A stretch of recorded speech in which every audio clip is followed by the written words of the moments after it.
നമസ്കാരം. അഗ്നിഹോത്രി നിയോഗ നക്ഷത്ര ഫലങ്ങളിലേക്ക് സ്വാഗതം.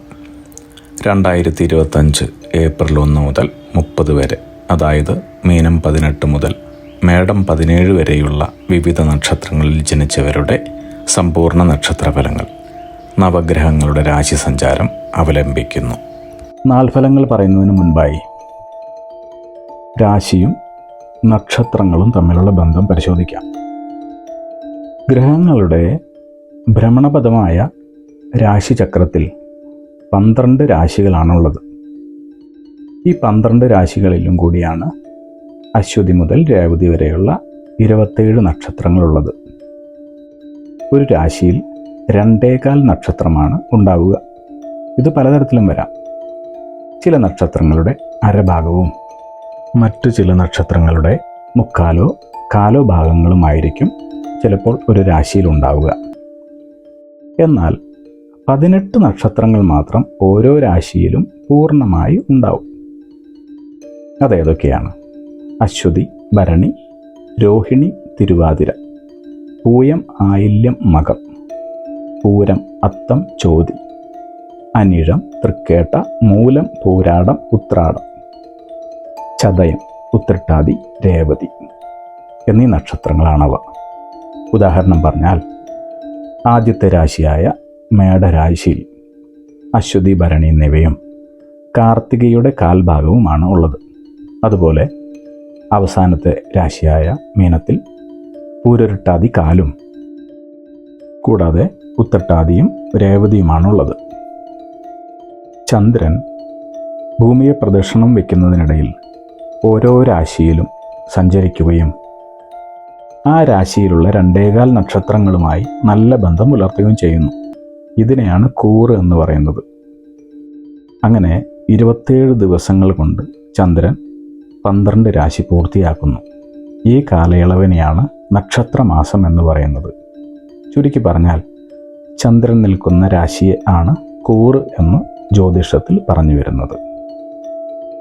ഇപ്പോൾ നിങ്ങൾക്ക് മനസ്സിലായി കാണുമല്ലോ രാശി എന്താണ്, നക്ഷത്രങ്ങൾ എന്താണ്, രാശിയും ചന്ദ്രനും നക്ഷത്രങ്ങളും തമ്മിലുള്ള ബന്ധം എന്താണ്. ഇങ്ങനെ വളരെ വിശദമായി ഒരു സാധാരണക്കാരന് പോലും ജ്യോതിഷത്തിലെ കാര്യങ്ങൾ മനസ്സിലാക്കാനും തന്മൂലം അവനവൻ്റെ നാളുകളും കൂറുകളും രാശിയും മനസ്സിലാക്കി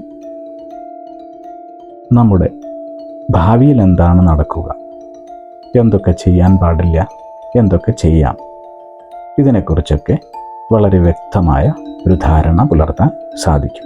പൂയം നക്ഷത്രം തങ്ങളുടെ കുടുംബത്തിലുണ്ടായിരുന്ന അഭിപ്രായ വ്യത്യാസങ്ങളും അസ്വാരസ്യങ്ങളും പാടെ മാറിപ്പോകുന്നതായാണ് മനസ്സിലാക്കാൻ സാധിക്കുന്നത്. ജോലി സംബന്ധമായ കാര്യങ്ങളിൽ അടിമുടിയുള്ള മാറ്റവും പുരോഗതിയും ദർശിക്കേണ്ടുന്ന മാസമാണിത്. പൂർവികരായി ചെയ്തുകൊണ്ടിരുന്ന തൊഴിൽ സംബന്ധമായ കാര്യങ്ങൾ തങ്ങളിലേക്ക് എത്തിച്ചേരുന്നതും ഈശ്വരാനുഗ്രഹവും പിതൃക്കളുടെ അനുകൂലമായ ദൈവിക ഭാവവും വളരെയധികം ജീവിത പുരോഗതി കൈവരുത്തുവാൻ സഹായിക്കുന്നു. മുൻപ് തങ്ങൾക്കുണ്ടായിരുന്ന അനാവശ്യമായ ആധിയും ഉത്കണ്ഠയും മനസ്സിൽ നിന്ന് പരിപൂർണമായും വിട്ടകലുന്നതായി കാണാം. മുൻകൂട്ടി തീരുമാനിച്ച കാര്യങ്ങൾ അതുപോലെ തന്നെ നടത്തുവാനുള്ള യോഗവും തർക്കങ്ങളിൽ നിന്ന് മറ്റ് അഭിപ്രായ വ്യത്യാസങ്ങളിൽ നിന്നും എല്ലാം സർവോപരി വിട്ടുനിൽക്കുന്ന സ്വഭാവവും കൈവരുന്നതായി കാണുന്നുണ്ട്. തികച്ചും ബുദ്ധിപരമായ പ്രസന്നമായ തങ്ങളുടെ പെരുമാറ്റം വളരെ പെട്ടെന്ന് തന്നെ പ്രധാനപ്പെട്ട വ്യക്തികളുമായുള്ള അടുപ്പം വർദ്ധിപ്പിക്കുകയും തന്മൂലം തങ്ങളുടെ ജീവിതത്തിൽ വളരെയധികം നേട്ടങ്ങൾ കരസ്ഥമാക്കുകയും ചെയ്യാനുള്ള സാഹചര്യം വന്നു ചേരുന്ന സമയമാണ്. വിദ്യാർത്ഥികളാണെങ്കിൽ വളരെ വലിയ വിജയസാധ്യതയും വളരെ എളുപ്പത്തിൽ തന്നെ ജോലി കരസ്ഥമാകുന്ന തരത്തിലുള്ള അനുകൂലമായ സമയമാണ് ഏപ്രിൽ മാസത്തിൽ പൂയം നക്ഷത്രക്കാർക്കുള്ളത്. വ്യാഴം ഭാഗ്യാധിപത്യം വഹിക്കുന്നതുകൊണ്ട് തന്നെ ഇവർക്ക് ഇഷ്ടകാര്യസിദ്ധി, എന്താണോ ചിന്തിക്കുന്നത്, പറയുന്നത്, പ്രവർത്തിക്കുന്നത് അതിലെല്ലാം തന്നെ പരിപൂർണമായ വിജയം വന്നു ചേരുന്നു. ഭാഗ്യം ഏറ്റവും കൂടുതലായി അനുഭവിക്കാൻ പറ്റുന്ന മാസമാണ് പൂയം നക്ഷത്രക്കാർക്ക് ഏപ്രിൽ മാസം.